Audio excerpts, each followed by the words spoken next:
irmãos e irmãs, hoje celebramos o quarto domingo do tempo da Quaresma. Estamos há 26 dias celebrando esse tempo em preparação para a Páscoa do Senhor.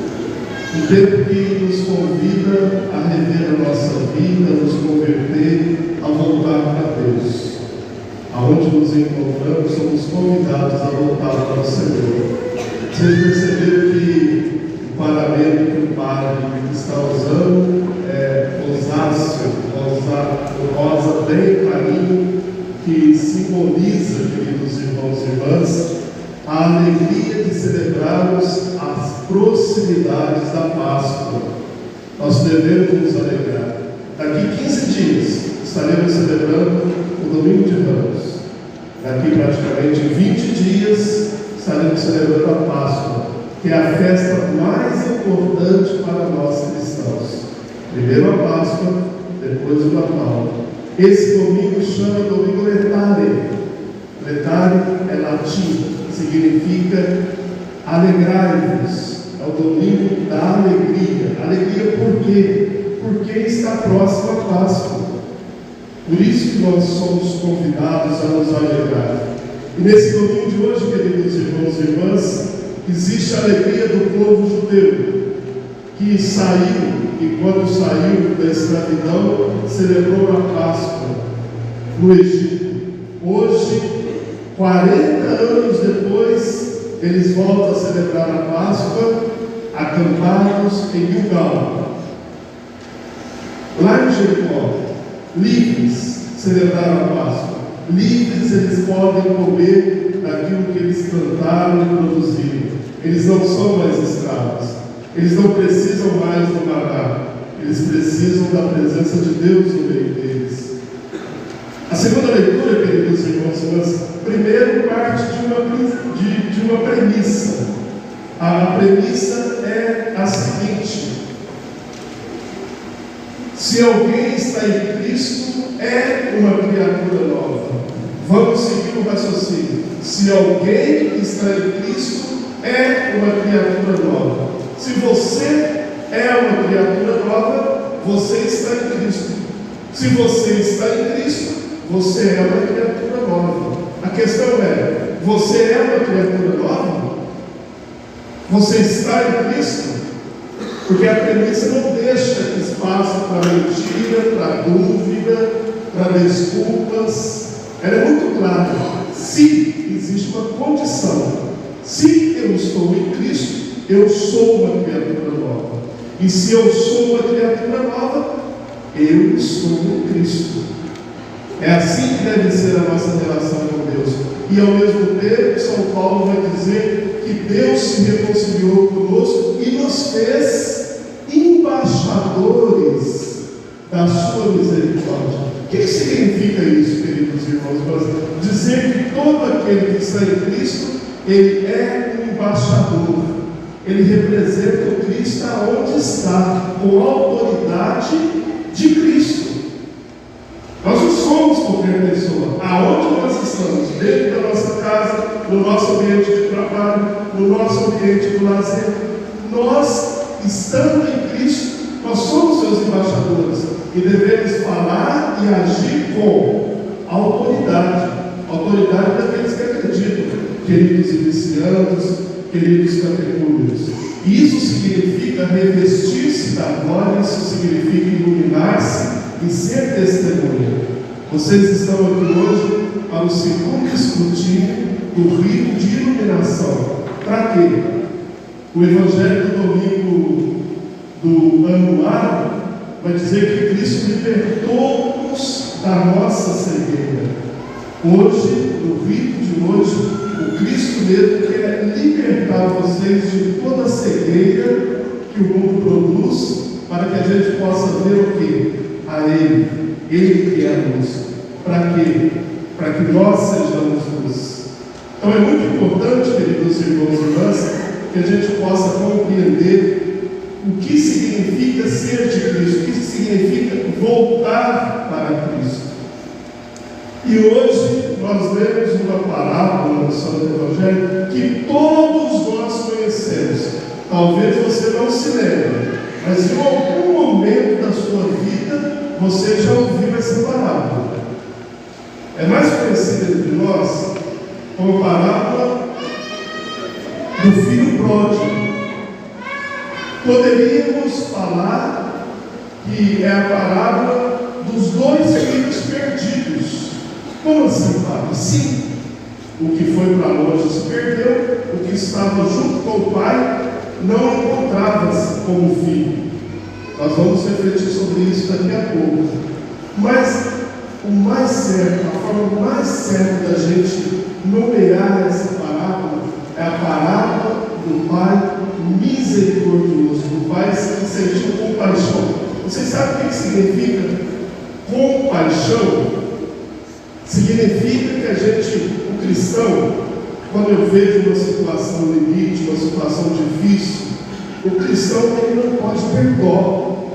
É que dó dessa pessoa, que dó dessa situação. Olha como que essa pessoa tem pena dela do que ela está vivendo. O cristão não sente dó. Porque aquele que sente dó é só um sentimento externo que você externaliza, mas não tem transformação. O cristão ele deve sentir compaixão. Compaixão é sentir a dor do outro, é sentir a perda do outro, é sentir a tristeza do outro, é sentir a frustração do outro, é você não só olhar e ter pena, mas você poder fazer alguma coisa.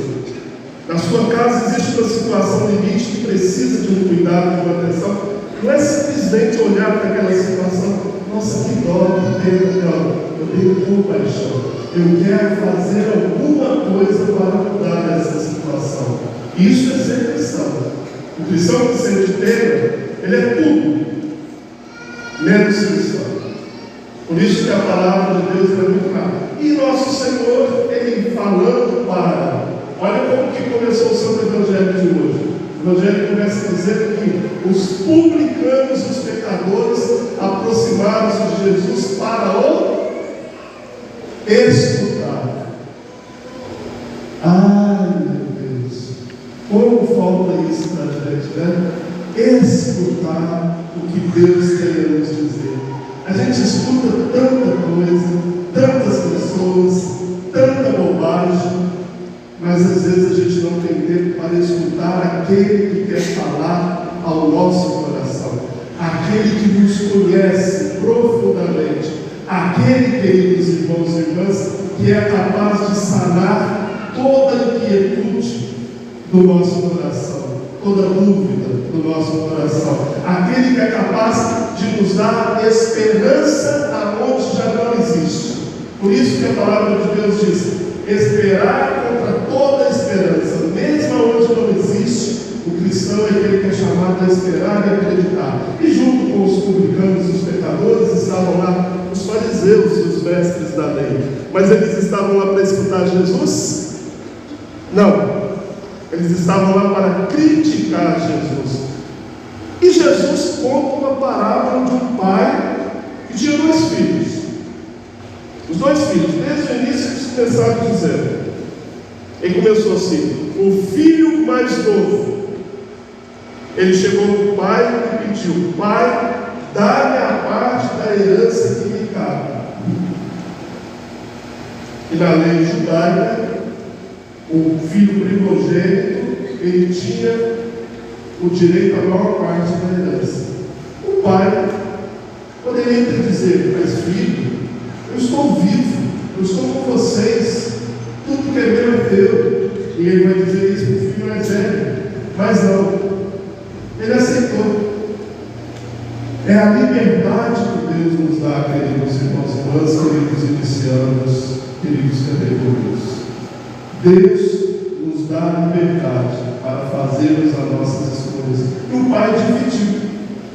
Dias depois, o filho mais novo pegou tudo o que tinha. Tudo. Imagine alguém sair da sua casa e pegar tudo o que tem. Pegou tudo o que tem e partiu para um lugar distante. Distante de quem? É só uma distância geográfica? Não, queridos irmãos e irmãs. Ele foi para um lugar distante até mesmo do próprio pai. Ao levar tudo, ele disse o seguinte: eu não volto, eu não preciso voltar, eu vou romper com todos os laços. Ele quis esquecer a casa, o pai, a família, tudo. E diz que quando chegou nesse lugar distante, os Santos Padres vai dizer que é o lugar da perdição, é o lugar do pecado. Ali ele gastou tudo o que tinha, tudo. Aqui, queridos irmãos e irmãs, é aqueles que querem fazer da sua vida o que bem entendem. É aqueles que falam assim: eu cuido da minha vida, você não intrometa na minha vida, eu sei o que estou fazendo, eu quero fazer assim, eu estou consciente que é assim. É aqueles que querem viver a vida de qualquer jeito. Dudu Nobre, o sambista carioca, ele canta assim: deixa a vida me levar, vida leva eu. E tem gente que vive desse jeito. Tem gente que não tem laços, não tem pertença, não tem mais aquela afinidade, aquela afetividade que nos faz verdadeiramente irmãos, verdadeiramente companheiros, verdadeiramente cônjuges, diante daquilo que Deus nos propõe. Quando ele começou a passar fome, ele não tinha mais nada. Porque quando temos dinheiro, queridos irmãos e irmãs, quando temos poder, quando temos uma notoriedade, nós estamos cercados de pessoas. Nós temos amigos para todos os lados. Mas quando nós estamos na pior, não existe compaixão. O mundo não é compaixão. O mundo é ostentação. E quando eu posso ostentar, quando eu posso mostrar o que eu posso construir, o que eu posso fazer, o que eu posso comprar, o mundo abre todas as portas. Nós sabemos que é assim. Ele disse: vou voltar para a casa do meu pai, vou dizer para o meu pai: pai, peguei contra o céu e contra ti, já não sou digno de ser chamado meu filho, trata-me como um dos teus empregados. E ele resolve voltar, queridos irmãos e irmãs. Para a surpresa dele, aquele pai que o viu partir, aquele pai todos os dias, quando ele saía, ele olhava para a estrada, vendo se o filho voltava. Nesse dia, quando o pai olhou para a estrada e viu um homem maltrapilho, um homem sujo, um homem cabisbaixo, o homem que voltava pela estrada, ele não teve dúvidas que era seu filho, porque Deus, ele nos conhece. Deus, ele sabe o que nós precisamos. Bem antes da gente querer, ele quer que a gente volte. Esta é a mensagem deste domingo. Aonde estivermos, o que estivermos vivendo, como estivermos, se você resolve voltar, ele vai te esperar, ele vai te acolher. Ali está uma imagem de Deus que abre os braços para o sacrifício por amor a nós, por amor incondicional. E quando o filho voltou e chegou perto dele, a primeira coisa que ele fez, abraçou. Deus nos abraça. Às vezes a gente sente saudade de um abraço, de um carinho, de um afeto. Às vezes a gente se sente sozinho. A gente deveria ter essa convicção. Deus, quando vem ao nosso encontro, ele vem para nos abraçar, para nos acariciar, para nos acolher. E enche o filho de beijos. Enche o filho. Como que falta isso hoje? O pai beijar o seu filho, a mãe beijar o seu filho, os filhos beijar o seu pai. Alguém vai falar assim: Padre Rafael, eu nunca beijei o meu pai, eu nunca beijei a minha mãe. E o beijo é uma atitude, o ósculo do beijo é uma atitude de carinho, de resposta, de amor, de ternura. Um dia, tente romper esse preconceito e dar um beijo no teu pai. Ele vai falar: mas o que é isso? Para com isso, você nunca fez isso. Vai, que história é essa de ficar me beijando? Eu te amo, pai. A mãe já é mais fácil, né?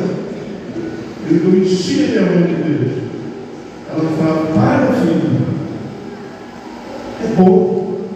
gente sentir esse carinho. Quando o filho começou a falar, pai, peguei como servo para ti, já não sou digno de chamar teu filho. Ele não completou a frase. O Deus não deixa a gente completar a frase. Trata-me como um dos teus empregados, porque nós não somos empregados de Deus, nós somos filhos de Deus. O que ele fez? O que ele fez? Vá buscar a túnica. Cadê túnicos? Vocês que serão batizados. A túnica aqui representa o batismo. Eles são de Deus, são filhos de Deus, se tornam filhos de Deus. Vai buscar a túnica. Vai buscar para ele um anel. O anel significa o quê, queridos casais? O anel significa aliança. Eu tenho uma aliança de amor com essa pessoa. Por isso, vai buscar o anel. Ele reconcilia com seu filho através do beijo. E o que termina aquele encontro? Termina em quê? Em quê, gente? Como? Fala alto! Termina em festa. Festa lembra o quê? Eucaristia. Aquilo que nós estamos celebrando, nós estamos numa festa. Daqui a pouco nós vamos participar do banquete eucarístico. Nós seremos adiantados pelo próprio Pai. O batismo, o perdão que é o beijo, o batismo que é a túnica, o anel que é a aliança e o banquete que é a Eucaristia. Esse filho, ele recebe toda a dignidade de filho e filho de Deus.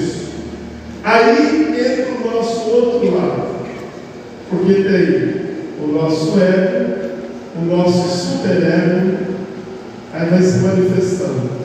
Aí chega o filho mais velho, nunca saiu de casa, sempre esteve com seu pai, nunca gastou um centavo, o pai nunca ofereceu nada para ele. E sabe o que está acontecendo aí? Que barulho é esse? Festa? Ah, teu irmão voltou. O seu pai resolveu fazer uma festa para ele. Ele ficou com raiva. É aquele que não aceita a conversão do outro. É aquele que não tem um coração aberto para acolher. É aquele tipo de pessoa que brigou comigo, pronto, corta todos os vínculos, todo o relacionamento, chega a ficar uma vida inteira sem falar com seu pai, sem falar com seu irmão, sem falar com um amigo. Às vezes, alguém chamou a atenção de uma postura errada e a pessoa corta todos os vínculos. Não sei se tem alguém nessa igreja que é assim, rancorosa, orgulhosa, autossuficiente. Eu não preciso dessa pessoa, eu não falo mais com essa pessoa, eu não vivo mais com essa pessoa. A pessoa se torna inimiga. Aí o pai, filho, vamos entrar, vamos participar da festa. Pai, eu nunca saí de perto do Senhor. O Senhor nunca matou um cabrito para me festejar com os meus amigos.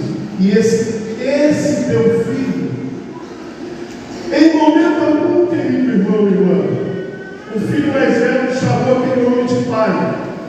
Em momento algum, ele chamou o seu irmão de irmão. O teu filho, este teu filho.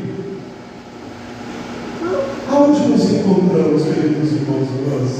A palavra de hoje, ela pede que cada um volte para o seu coração como eu estou vivendo como filho de Deus. Eu estou vivendo distante e resolvo voltar? Ou eu estou dentro da igreja, faço tudo aquilo que a igreja pede, tudo aquilo que a palavra de Deus pede, mas eu sou uma pessoa de coração duro, rancoroso, prepotente, autossuficiente, eu não admito que o outro possa errar. Esse está no mesmo erro que o outro. Às vezes nós estamos dentro da igreja e nos comportamos como esse filho mais velho. Nos comportamos não como filho, como? Vamos, gente? Como empregados.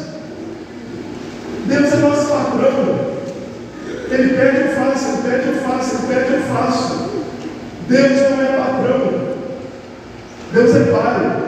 Deus é Pai com compaixão. Você pode ter certeza, queridos irmãos e irmãs, sempre que eu quiser voltar, Ele vai estar esperando. O problema é a gente tomar essa consciência. Aí vocês falam assim: Padre Rafael, existe muita gente na minha casa, existe muita gente no meu ambiente de trabalho que precisa voltar. Mas como fazer? Você é embaixador de Cristo. É claro que vamos combinar uma coisa: tem muito católico chato, né? Ao invés de trazer a pessoa para a igreja, afasta mais ainda, né? Coloca tanta regrinha, tanta coisa, que a pessoa quer fugir da igreja. São Francisco de Assis fala assim: é necessário anunciar a palavra de Deus. Desculpa pela redundância. Se necessário, com palavras. Como assim, Padre? Para mim trazer alguém para perto de Deus, tem que falar. Não, primeiro você tem que dar testemunho. Se necessário, fala. Mas primeiro, se a pessoa olhar para você, vai falar assim: eu quero ser católico, eu quero ser cristão, porque eu quero estar como Ele está. Eu quero viver como Ele vive. Amém, gente? Amém. Tá bom. Vamos voltar. Tá bom? Sagrado Feminino. Hoje vocês vão ficar o dia inteiro juntas, as mulheres, ouvindo falar das coisas de Deus, das coisas de mulheres. Que bom que na igreja existe essa abertura. Às vezes as mulheres ficam perguntando: não tem nenhuma formação, nenhuma orientação para nós. Hoje as mulheres vão falar o dia inteiro sobre Deus, da importância que elas são para Deus. Vira a camiseta, vira para mim, vira. Pode virar aqui, querida, vira. E Deus, em sua singeleza, fez a mulher seu bem mais precioso. Quem disse isso? Santa Teresinha do Menino Jesus. É isso que nós precisamos: amar aquilo que Deus fez. E aqui eu chamo a atenção para uma coisa, queridos irmãos e irmãs. Ano e ano, o nosso Brasil, um país que às vezes dá vergonha de ser brasileiro, ano a ano, tem aumentado o número do feminicídio. Porque eu não concordo, porque eu não gosto, porque eu não aceito, então eu mato, então eu bato, então eu espanto. E, infelizmente, do outro lado, queridos irmãos homens, estamos nós, homens que não aceitam ser contrariados. Por muito pouco, eles se acham no direito de tirar a vida e a liberdade de uma mulher. Que bom que vocês, mulheres, resolvem viver nesse dia, esse sagrado feminino. Que Deus abençoe a iniciativa, abençoe todos vocês. No final da Santa Missa, eu vou abençoá-las aqui na frente. Nós queremos agora